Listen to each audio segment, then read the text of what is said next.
You're listening to the Connected Health Podcast, where we bring together the science of functional health, the strategy of sustainable habits, and the wisdom of your body to help you feel vibrant, strong, and empowered.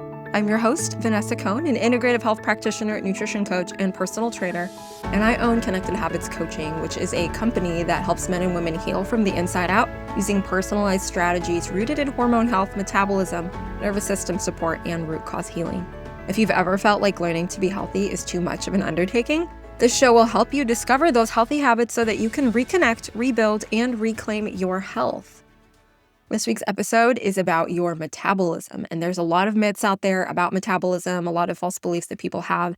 So maybe if you've been curious about your metabolism, you've actually typed one of these questions or a variation of them into Google to see what it says and figure out what you can do and how to change your habits in your body. But let's take a look at what metabolism actually is and answer those questions for you. So metabolism is a network of different molecules, different organs and proteins that converts what you eat into energy. Metabolism is mainly governed by the thyroid, and we've done a ton of thyroid episodes, but there are other hormones and organs involved in how metabolism works in the body. And your metabolism breaks down your food into energy. I like to describe metabolism as a fire. In order for that fire to stay built, you have to keep adding fuel so that the fire continues to burn.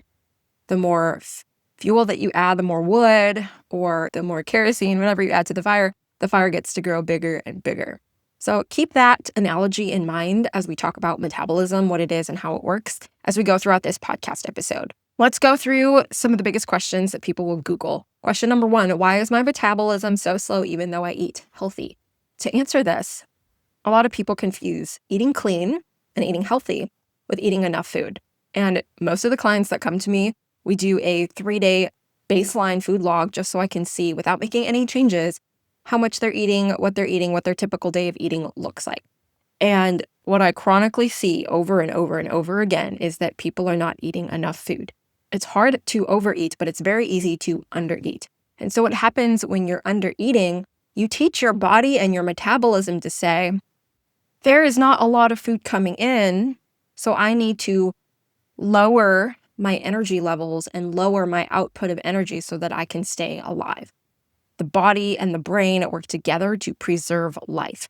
And some of the things that it does to preserve life actually go against our goals, but we might not understand why the body is doing it. So when you're chronically undereating, your metabolism will down-regulate. And what that means is your metabolism will lower itself and make itself less efficient just because there's not enough fuel coming in.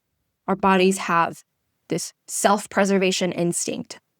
The conversation between the brain and the body is based on the environment is, I don't know when I'm going to have my next meal, or I don't know if I will have enough fuel to keep me going and keep me alive and keeping me building muscle and feeling energy and vibrant. So I'm going to lower my output just so I can save and hold on to whatever energy and resources that I have. So that is metabolic down-regulation. Your metabolism will start to slow down to conserve the energy because, again, your body and your brain don't really understand the nuance and the complexities of the environment and what's going on around them. So the best way for it to keep you alive is to slow down your metabolism and even hold on to body fat. Some people will also note that I'm hardly eating anything, yet I can't lose weight, or I'm gaining more weight even though I'm hardly eating anything. That's another one of the effects of metabolic downregulation. Your body slows down the metabolism to conserve life, to keep you alive. So if you notice that you're not eating enough and your body is holding on to fat, it's holding on to fat because the body thinks I'm being starved. I'm not getting enough food. I'm not getting enough nutrition. I need to hold on to this just in case it's a long time before I get my next meal. This is something that humans have evolved with because back in the day of hunters and gatherers, there was not always predictable times and seasons where people would get food. So they would eat plentifully when there was plentiful food and, fruits on the trees and animals to hunt. But in some seasons, the metabolism would actually downregulate and conserve body fat and weight just to keep the humans alive. So if you want to speed up your metabolism, you need to start eating an adequate quantity of food. That doesn't mean overeating, and it doesn't mean undereating. We want to find a good, healthy amount of food to eat every day so that our bodies are nourished. Our bodies are not holding on to extra energy or extra fat. We want to keep our fire burning at a consistent state so that it's not dwindling down too low or it's not raging too powerfully. Hopefully that makes sense. Question number 2 that people most frequently Google is, how do I know that my metabolism is damaged? Many people have questions about if their metabolism is broken because they're holding on to fat. The weight doesn't seem to budge. And there's this idea going around that, oh, I have a broken metabolism, I have a slow metabolism. And I don't like that terminology. It's not necessarily true. It's not a good descriptor of what's going on inside the body. So I did explain metabolic downregulation, which is when your metabolism slows down to conserve energy, to conserve fat. But what does that look like? You've got fatigue. You're very tired all the time. You might be constipated. You might have cold hands and feet. You might have, again, more fat, or you might have more weight gain coming on. You don't necessarily feel hungry. You have low libido. If you're female, periods are irregular. You might experience brain fog. All of these things can be related to a damaged metabolism. But also, if you've been listening to some of these past episodes, these are also correlating with the same symptoms of thyroid issues. And again, thyroid is one of the organs that helps manage your metabolism. If you struggle with all of these things, it's a really good idea to make sure, just like we talked about in the last question, that you're eating enough food, but you also want to check your thyroid. Maybe you need to get your thyroid tested to see if there is something out of balance. If your thyroid is working too slow or hypothyroidism, you're definitely going to have a downregulation of metabolism. People with low thyroid notice that they do start to pack on weight, even though they are trying their best. They're tired all the time. They're dealing with bowel issues and such. And so it's really important to test your thyroid, first of all, when you start to notice some of these patterns of symptoms. And if you Google this question just in this way, and you relate to these symptoms, you might start to think that you have a damaged or broken metabolism. But it actually could be your thyroid might need some help with conversion. Your thyroid might be out of balance. You might have other hormones at play that is making it hard for you to lose weight or to make you feel energetic. There's a lot of different situations going on. I do also want to bring up the concept of imbalanced blood sugar. This also ties back to the last question. When your blood sugar is out of balance, you could have some of these issues as well, like gaining weight, having low energy, having irregular periods, even brain fog or feeling hungry at different times of the day, maybe even struggle with cravings. And to tie it all together, the first question and this question, as you'll notice, there's a lot of overlap here between the subjects. It could be thyroid. It could be blood sugar. It could be other factors as well. And so let's talk about that blood sugar component. Imbalanced blood sugar is basically when you're not eating enough food or you're eating food at different times of the day that your body finds it unpredictable to gauge how much energy you need to use or you need to preserve. And you might have some mood swings or energy swings or hunger cravings and swings. You might have poor sleep. You might have that afternoon crash in the middle of the day after lunch. You feel like you're falling asleep at your desk or you want to take a nap. All of these are symptoms of either thyroid issues or blood sugar issues or a combination of both. So in order to get to the root cause, you want to test your thyroid like we talked about in the last several episodes, and you want to make sure that your blood sugar is balanced. So let me give you some tips on how to do that. Number 1, you want to eat 3 evenly spaced out meals a day. You have, let's say, breakfast at 8 a.m. You have lunch at 11. You have an afternoon snack at 2, 3 o'clock, and you eat dinner at 6, 6:37. That's just one example of spacing out your meals and snacks so that your blood sugar has a chance to rise up after you eat and fall appropriately after you eat. Now, that's just one part of the blood sugar dilemma. The second part is making sure that the meals and the snacks that you're eating are balanced. You want to center your meals around protein. So if you imagine a circle, like a plate, and that plate is almost visually similar to a pie chart, If you break that into different percentages, a quarter of the plate or 25% of the plate will have a protein-rich source. Now, if you want to be super specific, your goal is to get 25 to 30 grams of protein with each of those meals and hopefully snacks to help balance your blood sugar. You want 25% or a quarter of the plate to be some sort of healthy carbohydrates. Think rice, potatoes, any starchy vegetables. I'm a huge fan of sweet potatoes right now. And then 50% of your plate or half of the plate on the other side is going to be colorful fruits and veggies. That'll have your vitamins, your minerals, your micronutrients, and your fiber to help the blood sugar stay balanced and to give your body the information that it needs to go through the metabolic processes that it needs to. Now, this is how we help structure our blood sugar. So 3 meals a day, 25 to 30 grams of protein per meal, space out those meals 3 to 4 hours apart, and create a balanced plate. And I kid you not, that visual of the pie chart really helps people structure their meals in such a way that they don't have the cravings anymore. They don't feel that afternoon crash anymore because they're fueling their body appropriately enough to not have those energy drops, to keep the metabolism burning, to help build muscle, to help fix their periods and reduce the brain fog. Question number 3. There's a myth that is passed around, and many people like to blame their slow metabolism on their age. There's a myth that metabolism slows as you age. It does slightly, but not as much as people think. They probably are just looking for a reason to blame or a scapegoat. But the bigger issue is, as we age, we lose muscle. Muscle is our big metabolic furnace. The more muscle you have, the higher your metabolism is because it takes more energy to preserve your muscle mass. So more muscles equals more metabolism. Now, when I say more muscles, that doesn't mean you have to look like Arnold Schwarzenegger. It's actually very hard to get there without some synthetic materials that you inject in your body, and I do not recommend that for anybody. But more muscle burns your metabolism. You have less muscle mass, which happens as we age. We lose our muscle mass. Then our metabolism also slows down a little bit. We also have issues like stress and poor recovery as we age as well. We move less. We have more stressors in life like kids, family, work, paying bills, caring for aging loved ones. All of these things come up in our lives as we age, and it takes a toll on our metabolic health because if we're dealing with all these other responsibilities, we're not going to the gym, we're not building muscle, we're not preserving muscle. We are sleeping poorly, we're not recovering very well, and that can take a toll on your metabolism as well. If you want to get a leg up on aging and keeping your metabolism burning high, you want to eat, like I just described, lots of protein, and you want to have strength training.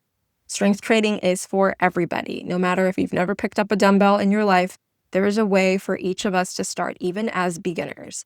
There are many amazing group fitness instructors or personal trainers out there that can modify exercises based on your ability and flexibility at the moment. They'll help you get stronger, they'll help you get leaner, and have fun while doing it. So there, that myth is busted. Another question that people commonly ask on Google is, why am I gaining weight when I'm in a caloric deficit? That goes back to the first couple questions about metabolic downregulation and your body conserving itself.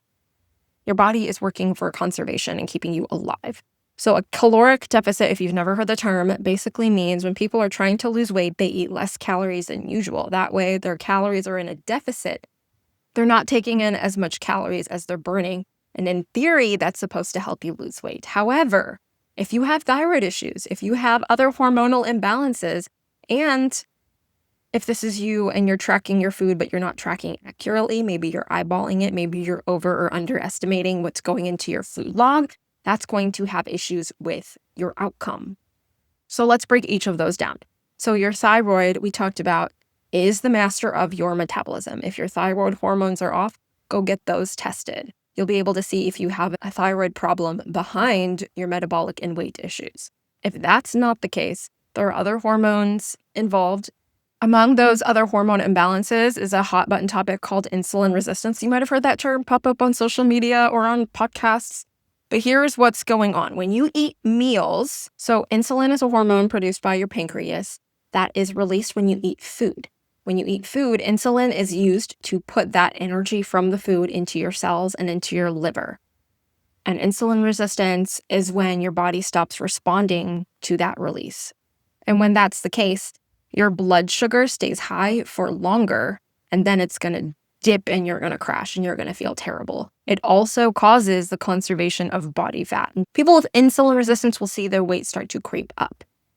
This can lead to type 2 diabetes, where your body's not appropriately using and producing insulin. So no matter what you eat or whatever you eat, your body can't really work with it well. And this can happen from years of stress, years of chronic undereating, years of yo-yo dieting, and years of very random eating, binge eating, and then starving yourself. There's many patterns of eating that can cause insulin resistance to come about, but it is technically considered a hormone imbalance and can cause weight gain. Another reason that you might be gaining weight in a calorie deficit is that you're not tracking correctly. So a lot of people will start their weight loss journey tracking their macros or their calories or their intake on apps like Chronometer or MyFitnessPal. Their tracking is not the most accurate. Maybe they're trying to track from memory instead of accurately measuring what's going into their mouths and onto their plates. Maybe they're tracking the wrong foods. Maybe they're tracking the wrong portions. And just as a side note, the most common mistake I see with this is under-tracking things like coffee creamer and sugary drinks, because some people just think that, oh, it's liquid, I don't have to track it. But those liquid Starbucks lattes can be upwards of 700 calories, depending on the size that you get, and a boatload of sugar on top of that. So you definitely want to be tracking everything you eat, and you want to track it accurately. If you are tracking inaccurately, you actually might be eating more than you're supposed to, and you're actually not in a deficit. On that note, thyroid health can be worked on. Just listen to those last few episodes with some guidance there. Hormonal imbalances like insulin resistance also can be mitigated with blood sugar balance techniques and other supports. Another question that is most commonly asked on Google is, can I fix my metabolism after years of yo-yo dieting? This is a great question. I love this question. The answer is yes. And I know that because that happened to me, and it's happened to many other people. When you diet for so long, whether that means you're eating minuscule amounts of food for years and years and years that you can't lose weight anymore and you're stuck, your metabolism might have downregulated to be really low, but there is something that you can do to get your metabolism burning again. There is something called reverse dieting. Yes, it is just like it sounds. You start eating in a way that is not restricting food, but you're actually slowly and strategically adding more and more food on, which teaches your metabolism that, oh, you're safe, here's some more fuel, consistently, regularly, so that you can start to feel safe again and start burning more and more and more. And this is done systematically, usually with a nutrition coach or health coach to help you along the process, because it does take a lot of precision. It does take a lot of monitoring just to see how it's progressing. You can also fix your metabolism through things like stress reduction. Here's how stress can affect your metabolism, and this will go into the next thing as well. When it comes to stress to our bodies, there's really no filter. Our body doesn't discriminate whether you're actually in a life-threatening situation or you're sitting in traffic and you're stressed out, or you have a one-on-one meeting that you have with your boss and you're nervous. Like, your body doesn't differentiate between the levels of stress, whether it is life-threatening or not.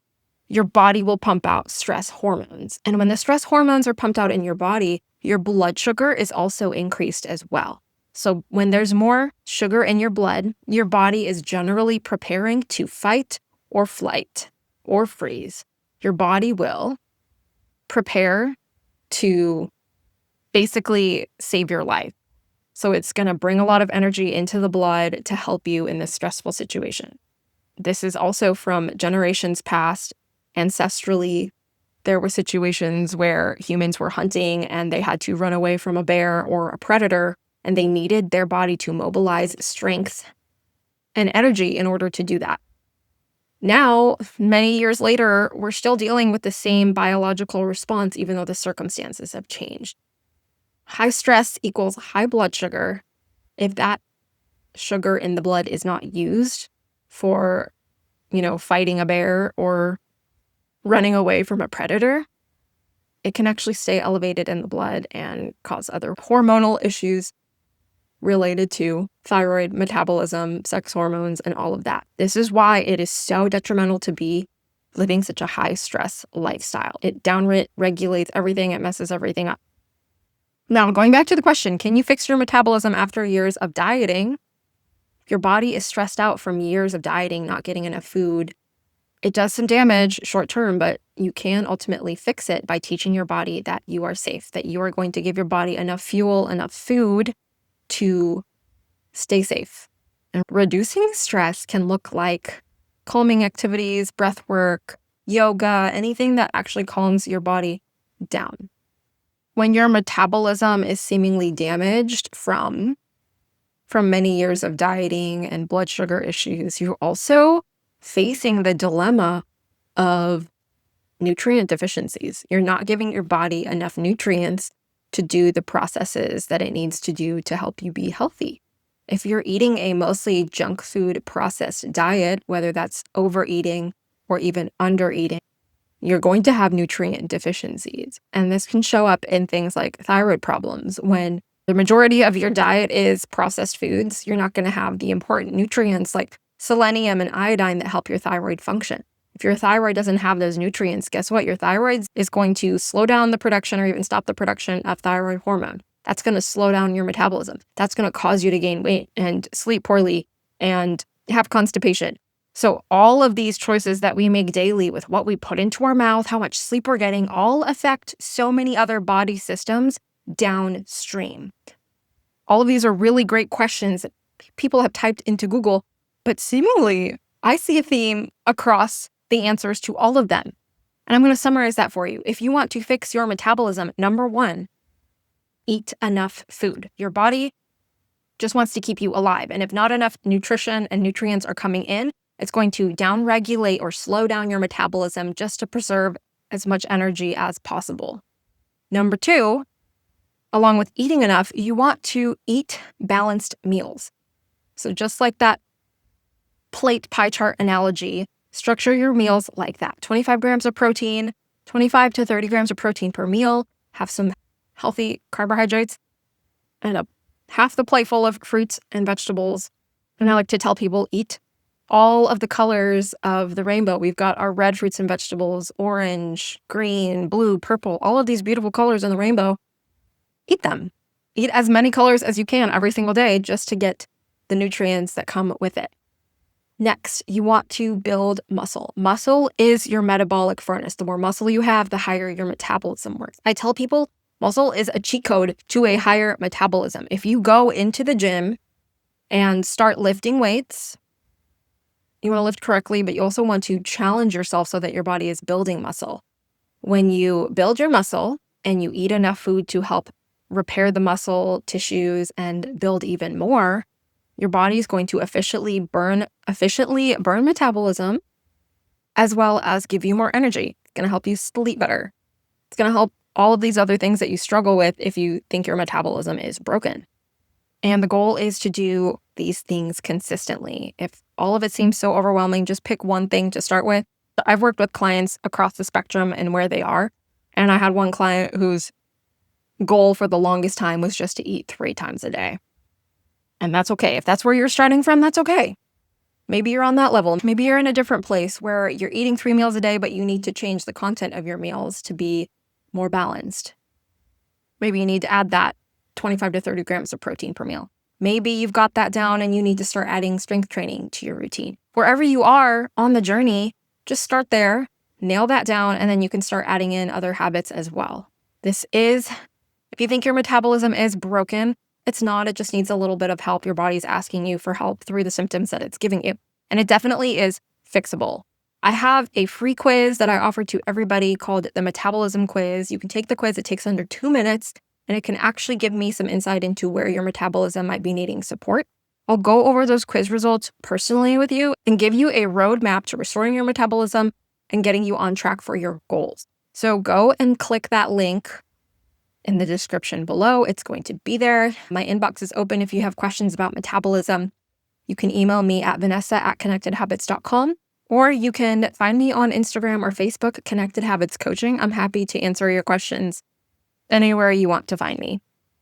Thanks for tuning into this episode of the Connected Health Podcast. If you enjoyed today's conversation It would mean the world if you'd follow, rate, and review the show and share it with someone who needs this message. Be sure to follow me on all the social platforms, where there will be many announcements on free trainings, question and answers, and support for you guys, wherever you are on your healing journey. Remember, your body isn't broken, it's just asking to be heard. I'll see you next time.